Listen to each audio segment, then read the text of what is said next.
Yeah, it's kind of been a whirlwind of emotions for sure. I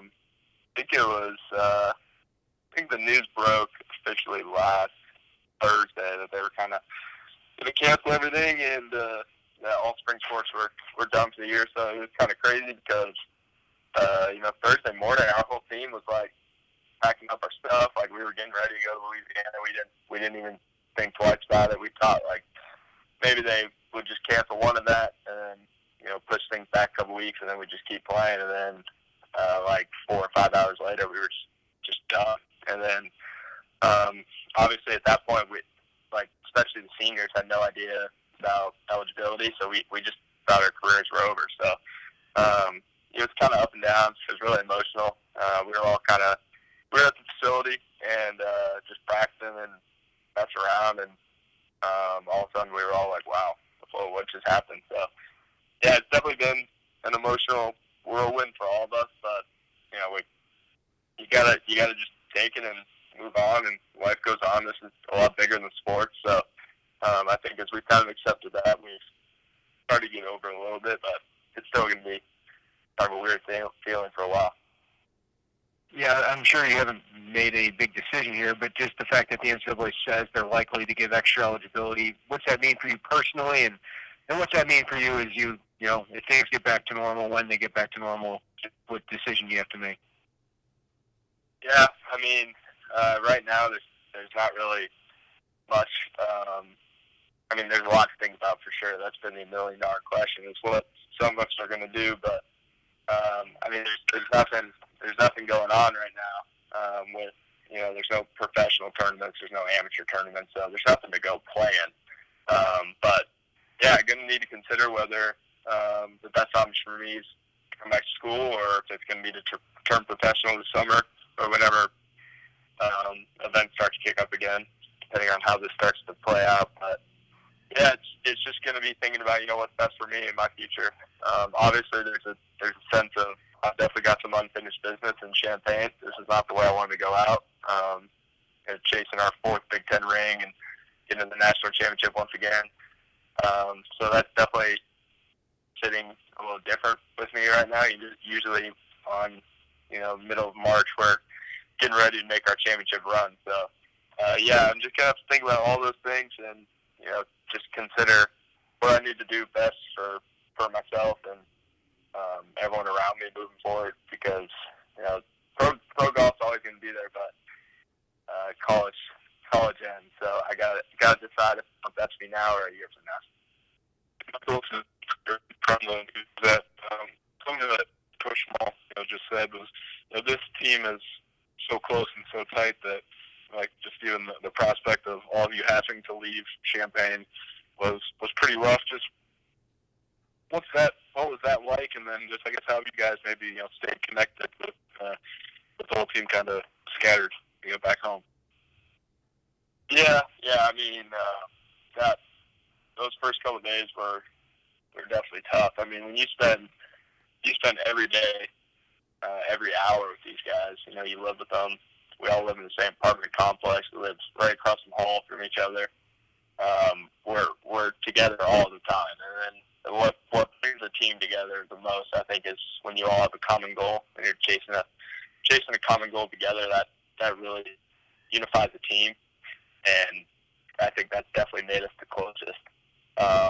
So of course, having to all of a sudden everything just drops and stops, and you gotta the university's telling us all to go home. So I'm in Arizona, so I'm halfway across the country for most of these guys, but it's just weird. It's surreal.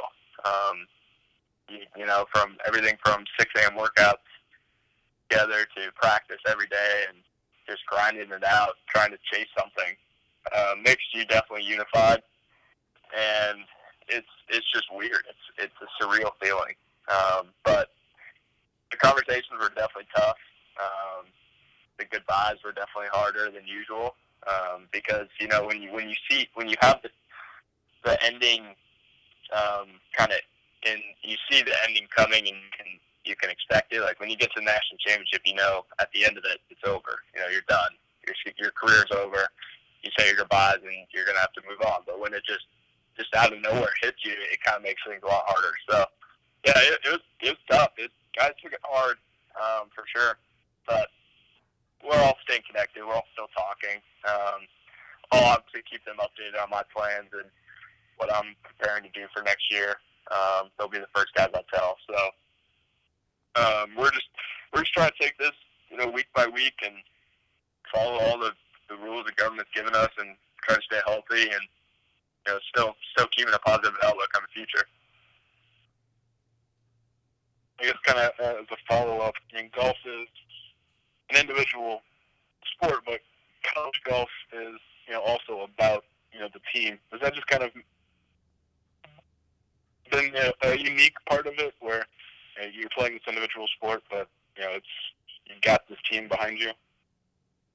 Yeah, absolutely. You always think one of the reasons why our team especially works so hard is because you want to do your job. So in a college golf tournament, your responsibility is to go take care of your own business and trust in the guys around you to take care of theirs, and then you have a good team. And when you get 4 or 5 guys doing that at the same time, playing good golf, playing solid, finishing top 10, top 20 at events, and you get 4 or 5 guys doing that together, you got a great team.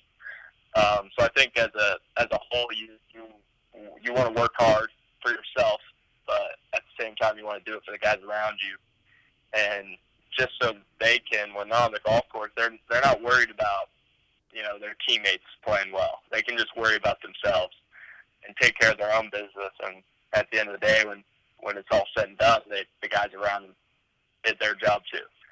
And so I think that's the coolest aspect of college golf, because you can't really put a team on your back. In other sports you can really hold a team up, you can carry them to certain levels, certain goals, but in golf, it's pretty hard to put a team completely on your back, especially for a 54 hole or 72 holes.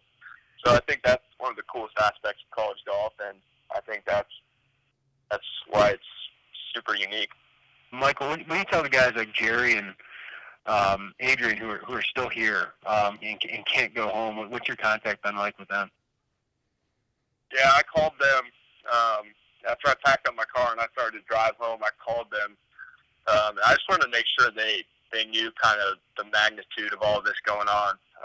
Sometimes it can be difficult, especially when you're in another country. You're not so familiar with kind of our protocols and stuff going on here. So I just wanted to touch base with them and kind of just talk them through everything. And I laid out the options for them.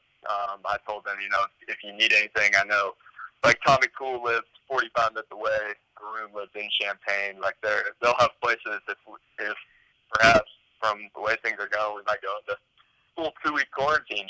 So that'd be bizarre for them if they're just stuck in their apartment for 2 weeks. So I just wanted to make sure they knew they got people around them that will help them. Obviously, coach is just a call away.